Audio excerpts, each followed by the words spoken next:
नमस्कार, स्वागत है आप सभी का न्यूज स्टेट पंजाब हरियाणा हिमाचल के खास और लोकप्रिय शो हरियाणा की पंचायत में। मैं हूं आपके साथ आंचल कादियान।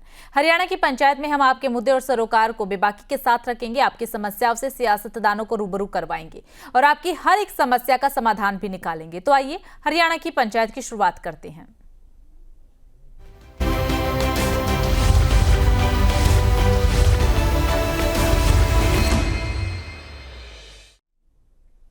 हरियाणा में भिवानी की लेडी टीचर मनीषा की आज होने वाली अंतिम संस्कार में भी पेंच फंस गया है। दरअसल सोमवार देर रात तक प्रशासन से हुई मीटिंग के बाद परिवार की सहमति की बात जो है वो सामने आई थी, जिसके बाद पिता संजय का एक वीडियो भी सामने आया कि प्रशासन ने धरना कमेटी के जरिए मुझ पर दबाव बनाकर अंतिम संस्कार के लिए सहमति ली है। मेरी बेटी आत्महत्या नहीं कर सकती है। मंगलवार सुबह इसका खुलासा होने पर भिवानी में ग्रामीणों की पंचायत हुई। उन्होंने इंसाफ मिलने तक मनीषा का अंतिम संस्कार न करने का जिक्र किया है। इसके लिए पिता संजय को भी समझाया गया है। पूरा गांव उनके साथ खड़ा। इस बात का आश्वासन दिया गया किसी के दबाव में ना आए। अब भारी संख्या में ग्रामीणों ने गांव ढाणी लक्ष्मण पर जो है रास्ता उधर जाता है वहां पर रास्ता बंद कर दिया है। युवाओं के साथ महिलाएं भी गांव की एंट्री पॉइंट पर इकट्ठा हो चुकी है। उन्होंने कहा है कि वह बिना इंसाफ मिले मनीषा का अंतिम संस्कार नहीं होने देंगी। इसके बाद ही पिता संजय ने भी मीडिया के सामने आते हुए कहा है कि कमेटी की वजह से उन्होंने हामी जरूर भरी थी, लेकिन अब वो गांव वालों के साथ है और ग्रामीण भी उनके साथ है, इसलिए वो अब नहीं करेंगे अंतिम संस्कार जब तक उनकी बिटिया को इंसाफ नहीं मिल जाता है। पुलिस इन्हें संतुष्ट करा दे तो ठीक, वरना वह अंतिम संस्कार नहीं करेंगे। मनीषा की डेड बॉडी अभी भिवानी के सिविल अस्पताल में रखी हुई है। तो वहीं पर एहतियात के तौर पर गांव का स्कूल भी बंद कर दिया गया है। माहौल को देखते हुए सरकार ने भिवानी और चरखी दादरी में इंटरनेट बंद कर दिया है। दोनों जिलों में 19 अगस्त यानी कि आज से ही 11 बजे से इंटरनेट बंद हो गया है और 21 अगस्त सुबह 11 बजे तक इंटरनेट बंद रहेगा। मनीषा ने सुसाइड किया तो क्यों किया, ये एक बड़ा सवाल यहां पर उठ रहा है, क्योंकि प्रशासन की तरफ से, पुलिस की तरफ से एक सुसाइड नोट जो है वो दिखाया गया और कहा कि मनीषा ने सुसाइड किया है, जिसके बाद सवाल उठ जाता है कि आखिर क्यों किया है मनीषा ने सुसाइड। ये भी तो गुत्थी है, इसका भी तो जवाब चाहिए।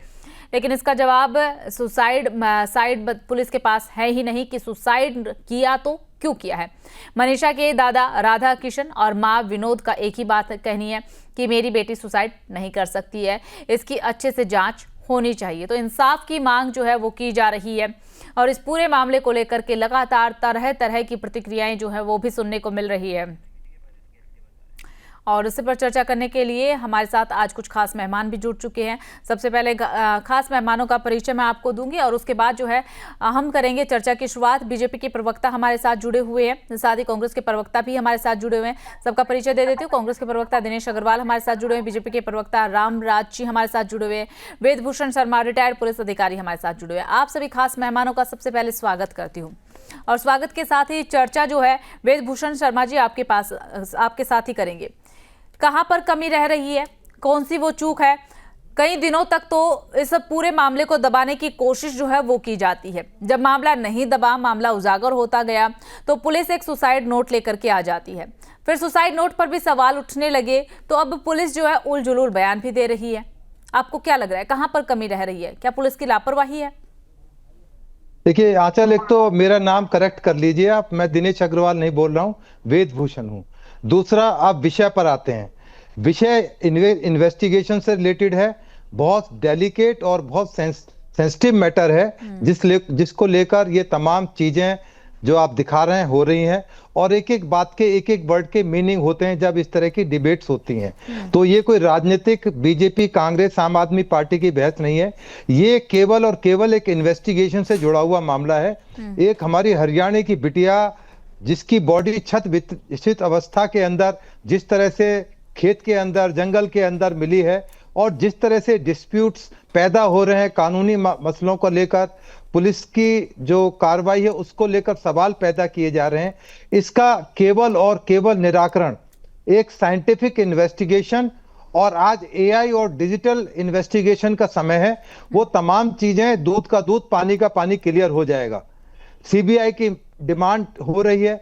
आपने देखा सुशांत राजपूत केस के अंदर आज भी 5 साल बाद वही सवाल वहीं का वहीं अटका हुआ है कि क्या सुशांत राजपूत का मर्डर हुआ या सुसाइड हुआ। तो बॉम्बे पुलिस की इन्वेस्टिगेशन बिल्कुल आज भी वहीं है, सुपर्ब मानी जाए, उसको ठीक माना जाए।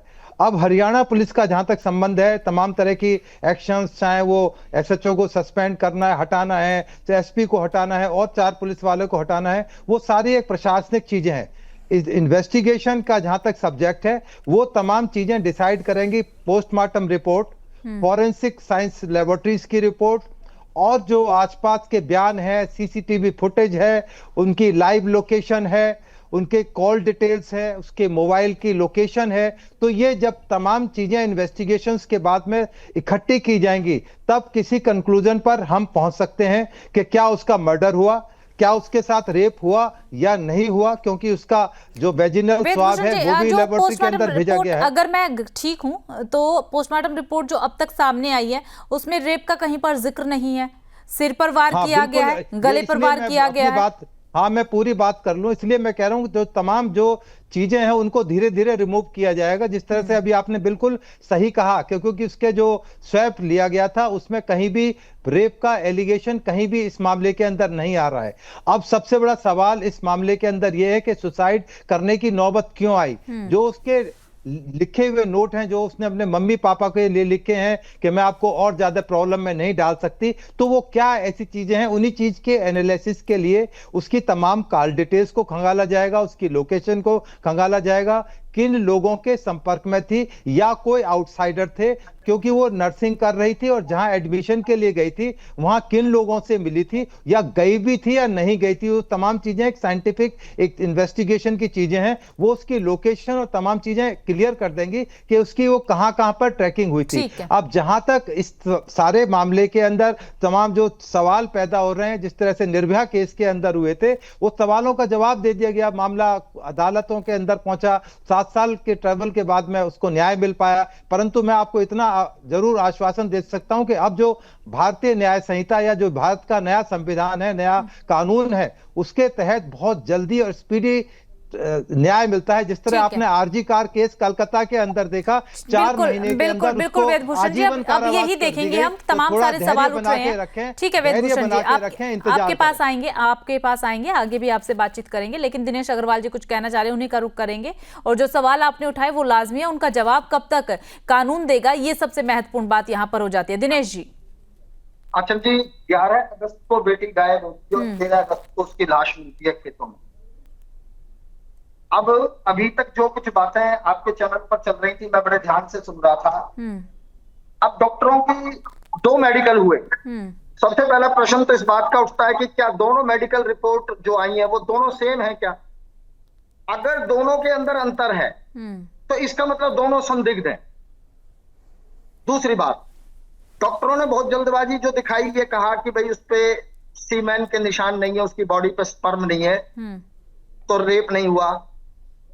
क्या केवल रेप के लिए हत्या की जाती है या उस बहन के साथ जबरदस्ती करने की कोशिश की गई और जब उसने लड़ाई लड़ी अपनी बहादुरी के साथ, वो अपने इरादे में कामयाब नहीं हुए तो उन्होंने उसकी हत्या कर दी? इस एंगल पर पुलिस नहीं जा रही। पुलिस ने केवल एक सुसाइड नोट का बहाना ले लिया।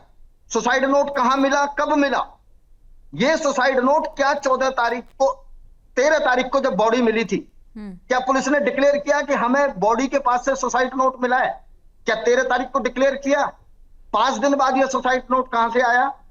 अब मेरा प्रश्न इस बात को लेकर है कि कीटनाशक के अंश, वो कह रहे हैं कि बिसरा की रिपोर्ट में आए, कीटनाशक के अंश अगर आए तो वो ये नहीं कह रहे कि कीटनाशक पिया गया या खाया गया। हो सकता है कीटनाशक पिलाया गया हो या खिलाया गया हो जबरन उसको। उसके बाद वो कहते हैं कि जानवरों ने उसकी बॉडी को नोच लिया। क्या जानवरों ने उसकी बॉडी को नोच लिया? 11 तारीख को वो गायब हुई है, 13 को वो मिल गई। सबसे पहला प्रश्न ये है कि वो खेतों में कैसे पहुंची डेड बॉडी? क्या उसने, अगर इनकी कहानी को माना जाए, जो ये कहानी घड़ी जा रही है सुसाइड की, क्या उसने उस खेत में जाके आत्महत्या की थी? अगर उसने खेत में जाके आत्महत्या की थी तो क्या उसकी बॉडी के पास से वो कीटनाशक बरामद हुआ? अगर उसने खेत में जाके सुसाइड किया तो क्या उसकी बॉडी के पास से कीटनाशक बरामद हुआ? अगर नहीं हुआ तो उसकी हत्या कहां पर की गई और बॉडी लाके कहां डाली गई? अगर उसके कपड़े फटे हुए थे, अगर उसके कपड़े फटे हुए थे, उसके शरीर के हर अंग को नोचा हुआ था, फिर भी डॉक्टरों की रिपोर्ट जो कहती है, उनके हिसाब से मैं ये पूछना चाहता हूं कि क्या ये जो मामला है जिसको सुसाइड का रूप दिया जा रहा है, और अब तो पुलिस ये भी कहने लगी कि हमने एक दुकानदार के बयान दर्ज किए हैं। जब 11 तारीख को उसके पिता गए थे तो पुलिस का रवैया क्या था? पुलिस ने कहा किसी के साथ भाग गई होगी, 5-4 दिन बाद आ जाएगी। ये रवैया हरियाणा की पुलिस का, हरियाणा के प्रशासन का जो रवैया है, ये सरकार की नाकामी को दर्शाता है कि सरकार नाकाम है। उस बहन की अगर उसी दिन पुलिस मुस्तैदी दिखाती 11 तारीख को, तो शायद ये घटना होने से बच जाती। बिल्कुल बिल्कुल दिनेश जी, यही एक बड़ा सवाल है जो लेकिन लेकिन मैं ये कहना चाह रहा हूं कि अगर सरकार ये सोचती है कि इस मामले को ठंडे बस्ते में ले जाया जाए, इसमें सुसाइड का एंगल दे दिया जाए, और पुलिस को और प्रशासन ने सबने मिलकर अगर ये सोच लिया है कि इस बहन को न्याय नहीं देना है, हरियाणा की सरकार अपनी सरकार बचाने के लिए अगर किसी बहन बेटी की बलि चढ़ाने को तैयार है, तो मैं ये कह रहा हूं कि वो प्रधानमंत्री अभी जो 2 दिन पहले वहां आए थे उद्घाटन करने, वो मुख्यमंत्री की पीठ थपथपा के गए। मैं पूछना चाहता हूं हरियाणा की जनता से और देश की जनता से, चलिए ठीक कि है, भारतीय जनता पार्टी के प्रधानमंत्री, तेरे पेट में दर्द क्यों होता है? चलिए ठीक है दिनेश जी, आप मुद्दे से भटक रहे हैं। उस पे हमने जो पीठ थपथपाई, उस पे हमने विस्तार से चर्चा की थी, बीते दिन भी चर्चा की थी। ऐसा नहीं है रामराज जी, ठीक है ने किस बात की पीठ थपथपाई? चलिए ठीक है दिनेश जी, इस पर पीठ थपथपाने पर हम चर्चा कर चुके हैं, बार बार चर्चा नहीं होगी, आज का मसला कुछ और है। ठीक है दिनेश जी, आप मुद्दे से मत भटकिए। रामराज जी आपके पास आते हुए, रामराज जी आप मेरे सवाल का जवाब दीजिए। इंसाफ के लिए हरियाणा में बहन बेटियों को कितने लंबे समय तक इंतजार करना पड़ेगा? रामराज जी पता नहीं क्या क्या बोलता रहता है। ठीक है रामराज जी, आप जवाब दीजिए। हरियाणा में बहन बेटियों को कितने लंबे समय तक इंतजार करना पड़ेगा? कब तक उन्हें इंसाफ मिलेगा? इसको चुप करो। ठीक है दिनेश जी, बस ना दिनेश जी, आपकी बात को बड़े ध्यान से सुना। ऐसा नहीं माना गया। माइक बंद करो। दिनेश जी की आवाज डाउन कीजिए। माइक बंद करो। रामराज जी देखो, मैं आपको बताना चाहूंगा, ये जांच का विषय है। हमारी बेटी ने सुसाइड किया है और किस हालात में किया है, क्या कारण रहे हैं, और पुलिस हर एंगल पे जांच कर रही है। और माननीय मुख्यमंत्री जी ने जब इस घटना का पता चला, तुरंत प्रभाव से लापरवाही बरतने वाले पुलिस कर्मियों को सस्पेंड किया, जिसमें एसएचओ भी शामिल है, और दूसरा उनके खिलाफ विभागीय कार्रवाई भी जारी है, उनको पनिशमेंट भी दी जाएगी। और तीसरा क्या है, एसपी भिवानी का तबादला किया और बहुत ही इंटेलिजेंट ऑफिसर, अनुभवी अफसर को वहां पे भिवानी का एसपी लगाया, और जांच में परिवार को भी शामिल किया गया, और जो कमेटी बनाई थी उसको भी शामिल किया गया।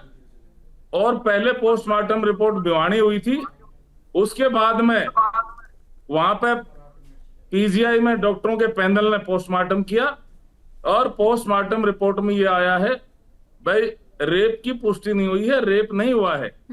और दूसरा, जहां तक पोस्टमार्टम रिपोर्ट का में बताया गया है, वह उनकी गर्दन नहीं मिली है, उनकी गर्दन को किसी जानवरों द्वारा नोचा गया है। और दूसरा, पुलिस हर एंगल से जांच कर रही है, और हमारी सरकार परिवार के साथ है। वो हमारी परिवार की बेटी थी। बिल्कुल रामराज जी, यही जो बात आप कह रहे हैं ना कि आपकी सरकार मनीषा के परिवार के साथ है, मनीषा के साथ है, हमारे परिवार की बेटी। हाँ, यही वाली बात की हमारे परिवार की बेटी मुख्यमंत्री जी भी कह चुके हैं।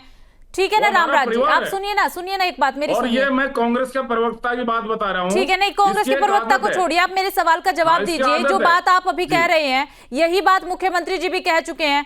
अब कांग्रेस का आपने जिक्र कर दिया, तो कांग्रेस की तरफ से भूपेंद्र सिंह हुड्डा सामने आए, उन्होंने कहा कि सीबीआई जांच होनी चाहिए। अगर सरकार इस पूरे मामले को लेकर के इतनी ज्यादा ही सजग है और वो सच में चाहती है कि मनीषा को इंसाफ मिले, तो सीबीआई जांच क्यों नहीं?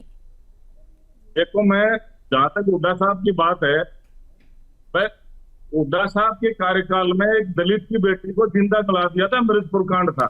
अरे सर, पुरानी बातों पे क्यों जा रहे हैं? ठीक है, वो मुझे बिल्कुल पता था कि आप इस मसले पे आएंगे, मैं जानती थी कि आप इस मसले पर आएंगे, लेकिन आप पुरानी बातों को मत कीजिए, आप अपने कार्यकाल का जिक्र कीजिए ना सर। क्यों नहीं जांच करे उन्होंने? सर, उन्होंने क्या किया, क्या जो उन्होंने किया आप भी वही करेंगे? अब आप कहेंगे कि कांग्रेस ने भ्रष्टाचार किया, तो बीजेपी भी भ्रष्टाचार करेगी क्या? नहीं, कांग्रेस तो भ्रष्टाचार की गंगोत्री है। तो फिर बीजेपी भी वही करेगी क्या सर? उन्होंने क्या किया वो छोड़ दीजिए, आप ये बताइए ना, सीबीआई जांच क्यों नहीं? ऐसा है, हमारी पुलिस एक नंबर की पुलिस है, हमारी पुलिस बहुत इंटेलिजेंट अफसर है हमारी पुलिस में, और जो जांच अधिकारी हैं बहुत इंटेलिजेंट और अनुभवी हैं। हमारी पुलिस सक्षम है, और फिर भी परिवार जैसा चाहेगा, हम परिवार के साथ हैं, और परिवार हमारा परिवार है, और मनीषा हमारी बेटी हमारे परिवार की सदस्य थी, और हमारे को बड़ा दुख हुआ है, और बहुत ही मतलब इससे भारी दुख हो नहीं सकता। हमारी संवेदनाएं परिवार के साथ हैं, और मैं इन विपक्ष वाले भाइयों से कह रहा हूं, और ये कांग्रेस वाला जो जिस भाषा में बात कर रहा था, भाई इस केस में राजनीति ना करें, मनीषा बिटिया की लाश पे राजनीति ना करें। और मैं हमारे प्रदेश की देवतुल्य जनता जनार्दन से भी विनम्र आग्रह करता हूं, परिवार से भी विनम्र आग्रह करता हूं कि वो किसी की बहकाई में ना आए और अफवाहों से सावधान रहें। ठीक है, क्योंकि ये पता नहीं क्या क्या बोल देते हैं वहां जाके, पता नहीं क्या क्या बोल देते हैं। अभी तक तो खैर कोई वहां पर गया नहीं है रामराज जी, जब जाएंगे तब देखते हैं क्या बोलेंगे। फिलहाल तो विपक्ष की तरफ से सीबीआई जांच की मांग की जा रही है। बहुत जाली है वहां पे, बहुत जा चुके हैं। ठीक है ना रामराज जी, ठीक है, दिनेश जी का रुख करते हुए, ठीक है दिनेश जी, इनकी दुकान बंद हो चुकी है, इनको नकार चुकी है ये जनता। प्लीज इनको रोको, मुझे 10 सेकंड दीजिए, नकार चुकी है, इन्हें रोकिए। मैं ये कह रहा हूं, जिस बहन की दोनों आंखें निकाल दी गई, जिसकी भोजन की नली निकाल दी, जिसकी सांस की नली निकाल दी, और जिसके परिजनों को पुलिस ने यह कह दिया कि किसी के साथ भाग गई होगी, 4-5 दिन बाद अपने आप घर वापस आ जाएगी, उस पुलिस को भाजपा के प्रवक्ता ये कह रहे हैं कि हमारी पुलिस बहुत काबिल पुलिस है और बहुत संजीदगी से उसकी रिपोर्ट तैयार होगी। मैं ये कह रहा हूं कि मुख्यमंत्री को डर किस बात का है? सीबीआई की जांच कराने से क्यों डर रहे हैं? अरे हालांकि केंद्र में तुम्हारी सरकार, सीबीआई भी तुम्हारे अंडर है, सीबीआई भी तुम्हारे अंडर है। हम फिर भी कह रहे हैं कि आप सीबीआई की जांच कराने से क्यों डर रहे हैं? बात इस बात की नहीं है कि जो ये इस बात को जो ढाल बना रहे कि रेप नहीं हुआ, और रेप करने के लिए ही उसका मर्डर हुआ है, और आप उसको सुसाइड का एंगल दे रहे हैं। 13 तारीख को पुलिस ने क्या ये कहा कि मुझे डेड बॉडी के पास सुसाइड नोट मिला है? मालूम है क्या आपको? मैं पूछ रहा हूं, 13 तारीख को पुलिस ने क्या ये बोला? क्या उस मनीषा की हैंडराइटिंग एक्सपर्ट ने ये वेरीफाई कर दिया है कि ये उसी की राइटिंग है? ये अपनी मनगढ़ंत जो कहानियां बना रहे हैं। कर दिया, मैं बार-बार कह रहा हूं कि तुझ सीबीआई की जांच से क्यों डर लग रहा है तुम्हें? तुम्हें डर क्यों लग रहा है? तुम्हें डर क्यों लग रहा है? चलिए ठीक है, राजनीति नहीं कर रहे। ठीक है दिनेश जी, रामराज जी, आप दोनों को बड़े ही इत्मीनान के साथ मैंने सुना, आपने दोनों ने अपनी अपनी बातें रखी है। ठीक है, आप दोनों को बड़े ही आराम से मैंने सुना, शांति ढंग से सुना। दिनेश जी, अब थोड़ी सी शांति बनाए रखिए, पैनल में और भी लोग हैं, आपको पूरा समय दिया गया है ना, दूसरे लोगों से भी बातचीत करने दीजिए। वेदभूषण जी, क्या आपको भी लगता है कि इस पूरे मामले को लेकर के सीबीआई जांच होनी चाहिए? देखिए, मनीषा, जो इन्वेस्टिगेशन है ये ना रामराज जी कोई एक्सपर्ट है, ना दिनेश अग्रवाल जी कोई एक्सपर्ट हैं, और जो इस जांच मामले की जांच विवेचना कर रहे हैं वो सही मायने में एक्सपर्ट हैं, या एफएसएल के लोग एक्सपर्ट हैं। जो हैंडराइटिंग की रिपोर्ट जब आएगी और पब्लिक डोमेन में आएगी, दूध का दूध पानी का पानी हो जाएगा, क्योंकि मरने के बाद कोई अपने पेन से कोई राइटिंग नहीं लिख सकता। उस एक्सपर्ट की रिपोर्ट फाइनल होगी कि क्या ये सुसाइड रिपोर्ट था या फर्जी बनाया गया या नहीं बनाया गया। ये जो इन्वेस्टिगेशन है ना कयास से चलता है, ना किंतु परंतु से चलता है, ना शायद से चलता है, ना अंदाज से चलता है। एक फॉरेंसिक रिपोर्ट और एक साइंटिफिक आज टाइम है, उसके हिसाब से इन्वेस्टिगेशन की जाती है। इसमें शुरू में ही मैंने कहा था, कांग्रेस बीजेपी का मामला नहीं है। आप सीबीआई छोड़ दीजिए, आप अमेरिका से एफबीआई ले आइए, यदि वो सुसाइड तो आप उसको मर्डर में कन्वर्ट नहीं कर सकते, ना रेप में कन्वर्ट कर सकते। इसलिए मैंने सुशांत राजपूत का मामला आपके सामने पहले ही बता दिया था। आज पूरी सीबीआई को 5 साल हो गए इन्वेस्टिगेशन करते हुए। वो मामला वही का वही है जहां मुंबई पुलिस ने इन्वेस्टिगेशन की शुरुआत की थी, खत्म हुई थी। उससे पहले आपको याद होगा गाजियाबाद नोएडा के अंदर भी इसी तरह का एक केस हुआ था, जिसमें सीबीआई ने इन्वेस्टिगेशन की। बाद में पता लगा कि यूपी पुलिस की इन्वेस्टिगेशन सर्वश्रेष्ठ थी। तो इसलिए क्यास से ना लगाएं, कोई हमारे पैनल में एक्सपर्ट नहीं बैठा है जो बता सके कि क्या वहां पर क्या हुआ था। लेकिन इन्वेस्टिगेशन कर रहे हैं, आपको एक्सपीरियंस भी है, अनुभव आपके पास है, इसलिए मैं आपसे जानना चाहूंगी कि पुलिस का क्या ये रवैया सही है कि जब मनीषा के परिवार वाले शिकायत लेकर के पहुंचे और सीधे तौर पर कहते हैं कि भाग गई होगी? बिल्कुल गलत है। यदि पुलिस वाले ने कहा है तो वो इस नौकरी के लायक नहीं है, वो नौकरी में उसका स्थान नहीं होना चाहिए। परंतु इसके लिए पूरे पुलिस प्रशासन को या पूरी सरकार को कटघरे में ना खड़ा किया जाए, क्योंकि पुलिस में इन्वेस्टिगेशन भी होती है, गलती भी होती है। उसके लिए तमाम तरह के सिस्टम इस देश ने बनाए हैं, कानून ने बनाए हैं, कोर्ट हैं, अदालतें हैं। इसलिए केवल एक आदमी की जो लापरवाही या उसकी बदतमीजी से बोलना है, उसी को केवल आधार मान के पूरे पुलिस डिपार्टमेंट को क्या बंद कर दिया जाए, क्या हरियाणा पुलिस के दरवाजे बंद कर दिया जाए? आप पुलिस ऑफिसर और कहां से रिक्रूटमेंट कर लाएंगे, कहां से आदमी लाएंगे? समय कम है, बस एक सवाल का आप जवाब दे दीजिए। क्या पुलिस इन्वेस्टिगेशन में ऐसा होता है कि अगर कोई डेड बॉडी मिली है, उसके पास सुसाइड नोट है, उसे छिपाया जाए? क्योंकि अचानक से 4 से 5 दिन बाद सुसाइड नोट कहां से आ गया? डेड बॉडी के पास से ही मिला होगा ना, परिजनों को तो बताया जाएगा। आपके दर्शकों को बताना चाहता हूं, इन्वेस्टिगेशन ऐसी चीज नहीं होती कि हर चीज को, फाइल को पब्लिक डोमेन में ले आ जाए। परिजनों को तो बताया जाएगा ना सर कि सुसाइड नोट मिला है। शुरू में नहीं बताना कई बार ठीक रहता है इन्वेस्टिगेशन के लिए, क्योंकि लोग, मैंने आप बताया ना अभी टीवी पर, दिनेश जी, रामराज जी, क्या अंदाज किंतु परंतु लगाने लगते हैं। इसलिए उसको पब्लिक डोमेन में ना लाना अच्छा था। शायद इन्वेस्टिगेशन के टेस्ट में रहा होगा, इसलिए पुलिस ने एकदम जल्दबाजी में, आप चाहें कि सारी फाइल आपके टेलीविजन पर, सोशल मीडिया पर दिखा दी जाए, तो फिर अदालतों की जरूरत क्या रहेगी? फिर तो टेलीविजन, सोशल मीडिया पर फाइल समझ गए कि कभी-कभी इन्वेस्टिगेशन में सुसाइड नोट भी छिपाया जाता है। दिनेश जी, बनाए रखना बहुत जरूरी है। ये कोई साधारण मामला नहीं है, ये साधारण मामला नहीं है। वो बहन जब घर से निकली है, उसका फोन स्विच ऑफ भी हुआ है, बीच बीच में ऑन भी हुआ है और बाद में वो बंद भी हो गया। हमारा कहना इस बात को लेकर है कि वो डेड बॉडी खेतों में कैसे पहुंची? अगर उस बेटी ने जहर पिया था तो वहां पर जहर की कोई बोतल, कोई शीशी, कोई डब्बा क्या पुलिस को मिला?